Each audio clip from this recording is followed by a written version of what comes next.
Hello there, heroes. I'm the Orange Ranger, and look what's finally back on the channel. It's toy reviews. Full disclosure, I have had some of the toys that I'm going to be doing videos on now sitting in my room in their boxes for months, waiting to finally have the time to record toy reviews. And here we are. So I have to admit, and this makes me a little bit sad, honestly, but it's the truth.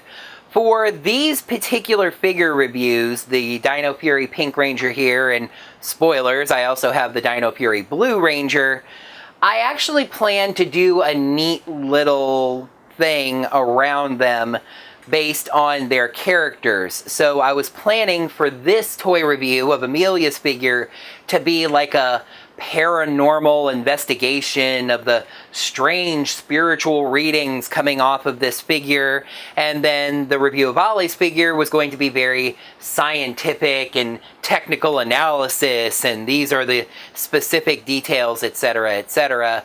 My life is pretty hectic right now. I'm changing jobs basically literally today. I have my first shift at Denny's in just about 2 hours.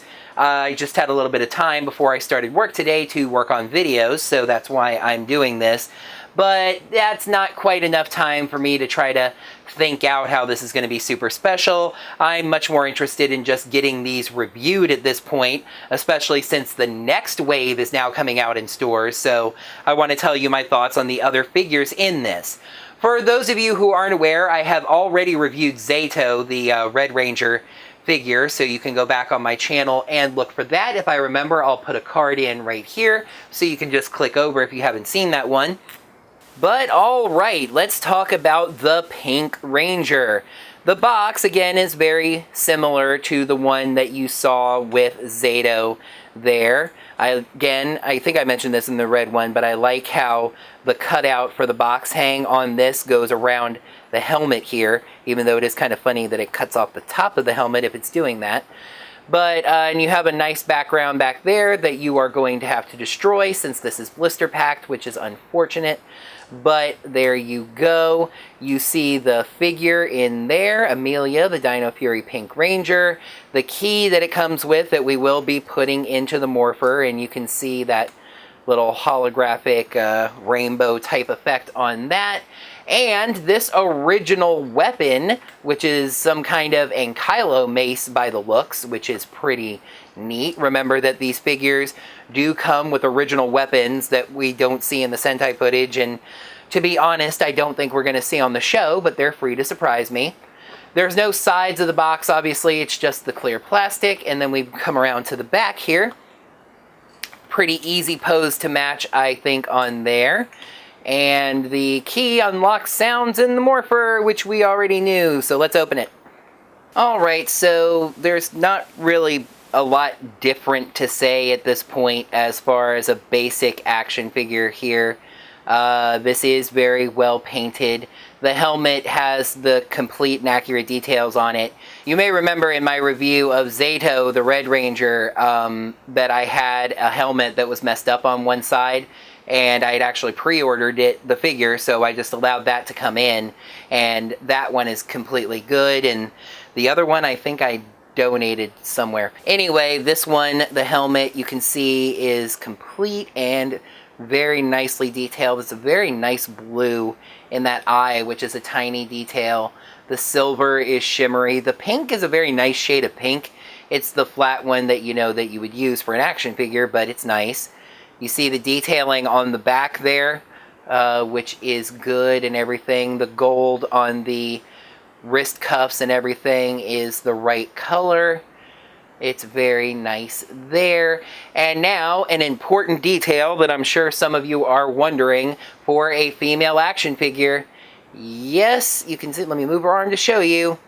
She has skirt slits. What does that let her do? That lets her do that. Whoa, she can do a split.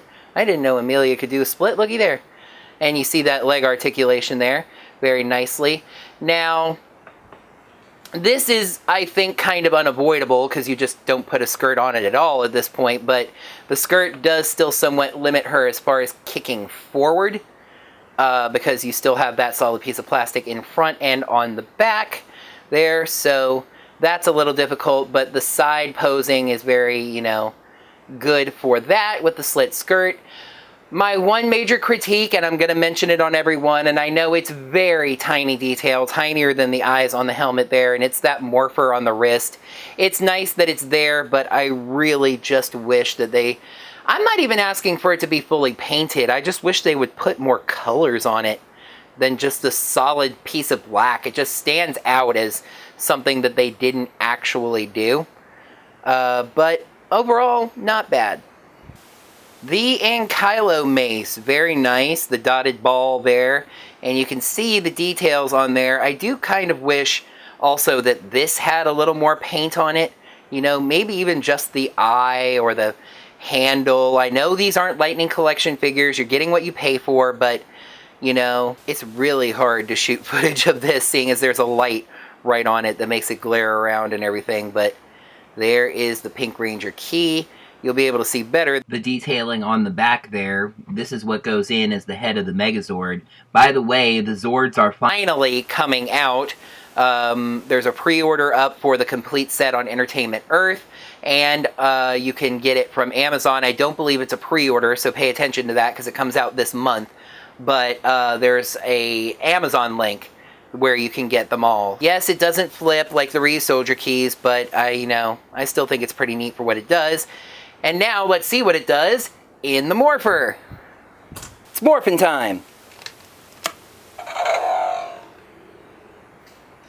Link to Morphin Grid.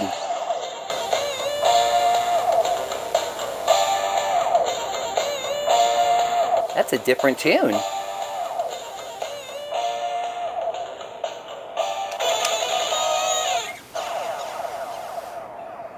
This morpher has always seemed so weird to me. Like, the sound cues in here are neat, but they sound like a Saved by the Bell type teen sitcom thing that doesn't connect to anything. It's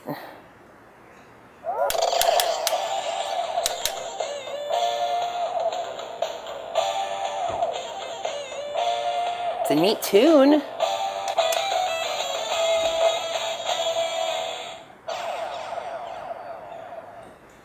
Yeah, there you go.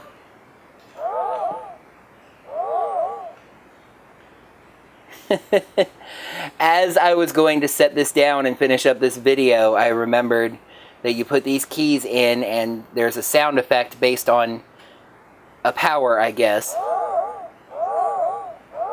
This sounds like stretchy or wavy or... Okay. Well,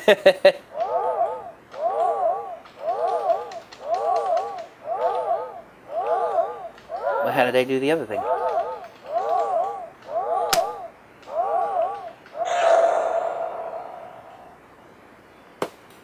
There you go. It's spooky how well you can pose this figure. Okay, I had to get in one little, like, ghost joke for Amelia there. The back of the box matching the pose, I'm going to go ahead and give an A+. I mean, these figures have always been surprisingly posable, being from the main action figure line. This is no exception, and it matches very well. It can do everything that it's supposed to do on the back there, and it is a good-looking figure. I guess with these, especially since I've already done Red Ranger, there's not really as much to say. I definitely recommend this. We honestly don't know if we're going to get Dino Fury in the Lightning Collection, and if we do, it'll probably, at least at the start, be like Zato and Void Knight, you know, and maybe a monster. It would probably be quite a while before we see Amelia here represented in the Lightning Collection. So this is more, and I'm adding emphasis to this just to show the point that, like, when you say, you know, this is more than good enough, it can still sound a little dismissive. I'm saying that in complete seriousness. This is more than good enough to represent Amelia in your figure collection. It scales with the Lightning Collection. Obviously, there's no human head or anything, but, you do get that original accessory, you know, so there you go.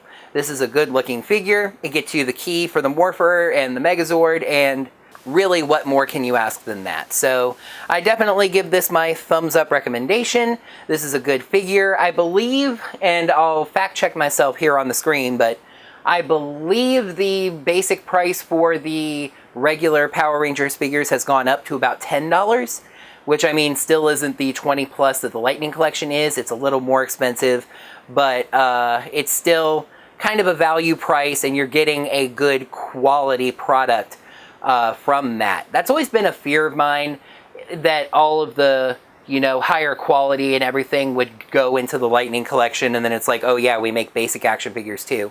But they really put a lot of care and attention into these figures, and I think it makes them worth picking up. So that's going to do it for the long-awaited return of toy reviews for my channel. Thank you all so much for your patience for them and for watching. Now that this video is done, you can let me know down in the comments below what you think of this figure, as well as my review of it. Just while you're down there, make sure to give me a thumbs up if you enjoyed this video and you enjoy my channel. Please make sure you're subscribed to the channel, and make sure you get your notifications set up by hitting that little bell icon. That's just another step that YouTube makes you take to make sure that you actually want to get videos from the people you're subscribed to. You know, whatever, just do that, it helps out. And if you'd like to lend any financial support to my channel, making it easier for me to pick up toys like this one to review, you can check out my pages on Patreon or Ko-fi, or check out my Teespring, which is now up and running again, and pick up some sweet Orange Ranger merch. Until next time, heroes, may the power protect you. Spooky goes to spooky, woo!